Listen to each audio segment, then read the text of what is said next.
এই প্ৰতিবেদনৰ ওপৰত আজি আমি এনেকৈ ভাবোঁ, খুব বেছি উৎফুল্লিত হৈ আমি ফটকা ফুটোৱাৰ কোনো প্ৰয়োজন আছে বুলি আমি নাভাবোঁ। কাৰণ আজি প্ৰতিবেদনখন দাখিল কৰাৰ ক্ষেত্ৰত আজি বিধানসভাৰ 126জন বিধায়ক থকাৰ পিছত তেওঁলোকৰ প্ৰত্যেকৰে অন্ততঃ এই প্ৰতিবেদনখনৰ ওপৰত যিটো নেকি আজি এটা দীৰ্ঘম্যাদী অতি স্পৰ্শকাতৰ এটা বিষয়, এইটো আজি বিধানসভাত এইটো আলোচনাৰ প্ৰয়োজন আছিল। গতিকে আজি আমি আপাহতে কৈ দিব নোৱাৰোঁ যে এই প্ৰতিবেদনখনৰ জৰিয়তে আমাৰ 6 জনগোষ্ঠীৰ যিটো জনজাতিকৰণ, ইয়াৰ সুদূৰ প্ৰসাৰী যিটো প্ৰভাৱ পৰিব লাগে, এই প্ৰভাৱটো যে আমাৰ পক্ষে হ'ব, এই কথাটো কিন্তু মই ব্যক্তিগতভাৱে এইটো আশাবাদী নহয়। গতিকে আৰু আমাৰ এইটো আছে যে বিশেষকৈ আমি উজনি অসমত যদি চাওঁ, আজি জোনাই, মাজুলী, ধেমাজি, ঢকুৱা, আমি এই যিকেইটা সমষ্টিত আমি আজি অতদিনে এই জনজাতীয় ৰাইজৰ কাৰণে আমি ভোগ দখল কৰিবৰ কাৰণে আমি সমষ্টিবিলাক LAC কনষ্টিটুৱেঞ্চিবিলাক দিয়া হ'ল।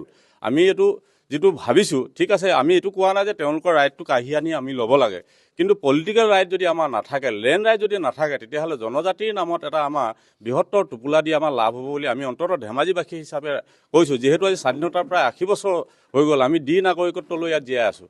গতিকে এইটো এটা আমাৰ আৱেগ আছে, অনুভূতি আছে। এই কথাখিনিত চৰকাৰে কি মনোনিৱেশ কৰিছে আমি নাজানিম, কাৰণ জনজাতিৰ মাজতেই মোৰ এনেকুৱাও লাগে কেতিয়াবা যে আমাৰ মাজতে 6 জনগোষ্ঠীৰ মাজতে এটা বিসম্বাদৰ আকৌ বা যিটো ডিভাইড এণ্ড ৰুল পলিচি বুলি কোৱা হয়, এইটো আমাৰ আৰম্ভ কৰিব খোজা হৈছে নেকি?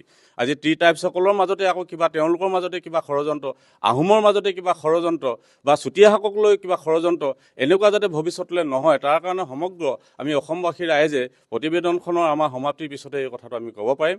আৰু আমি ভাবোঁ ই এটা হয়তো লাডু যাতে আমাৰ নহয়, ই যাতে আমাৰ কাৰণে ললিপপ নহয়, প্ৰলোভন নহয়, আমাক যাতে প্ৰবঞ্চনাখন কৰা এটা দলিল নহয়। অসম চুক্তি যেনেকৈ এতিয়া প্ৰবঞ্চনা দলিলত ৰূপান্তৰিত হৈছে, ই যাতে দলিল নহয়। আৰু এটা কথা এনেকুৱা সন্দেহ হয়, এই যে প্লেন ট্ৰাইবছ আৰু হিল ট্ৰাইবছ এইটো থকাৰ পিছত আকৌ ভেলী বুলি এটা নতুনকৈ সৃষ্টি কৰা হ'ল। এই ভেলীটো এইটোতো প্লেন ট্ৰাইবছ B, A এনেকৈও দিব পাৰিলে হয়, কিজানি হিলছ A, B এনেকুৱা ধৰণৰ যদি মানুহে কৰিলে হয়, আমি ভাবোঁ যে এইটোতো আমাৰ সন্দেহৰ আৱৰ্তন নাথাকিলেহেঁতেন। এতিয়া V বুলি যিটো গণতন্ত্ৰত এইটো নথকা কথা এটা, সংবিধানত নথকা কথা এটা, এইটো যদি পৰিপূৰ্ণভাৱে কৰিবলৈ যায়, আমাৰ পক্ষে কৰিবলৈ যাওঁতেও হয়তো এই গোটেই বস্তুটো প্ৰতিবেদনটো আপোনাৰ ৰাষ্ট্ৰপতিৰ স্বাক্ষৰলৈকে যিটো প্ৰক্ৰিয়া, এই প্ৰক্ৰিয়াটো এটা বহুত দীঘলীয়া এটা প্ৰক্ৰিয়া হ'ব।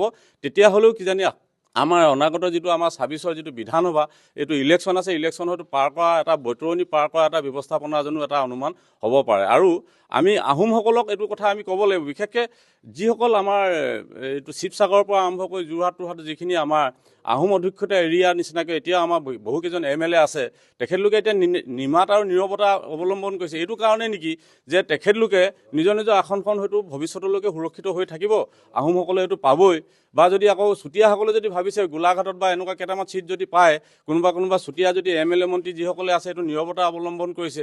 বাকী আমি ধেমাজি, লখিমপুৰ, ঢকুৱা এইবিলাকত যে আমি আছোঁ, চুতীয়া, আহোম, কোচ, এইসকলৰ কি হ'ব, তাৰ কাৰণে এটা বিকল্প ব্যৱস্থা কি হ'ব পাৰে, বা আমাৰ জনজাতীয় যদি আমি যিটো আমাৰ ভূমি অধিকাৰৰ পৰা আৰম্ভ কৰি যিটো আমাৰ লেণ্ড ৰাইট আৰু পলিটিকেল ৰাইট, এইটো যদি আমাৰ নহয়, তেতিয়াহ'লে অনাগত দিনত আমি এই যিটো আমাৰ আইন, এই আইনখনে আমাক সুদূৰ প্ৰসাৰী এটা কিবা দিব বুলি আমাৰ মনে নকয়। গতিকে এইটো ৰাইজে এইটো সিদ্ধান্ত ল'ব।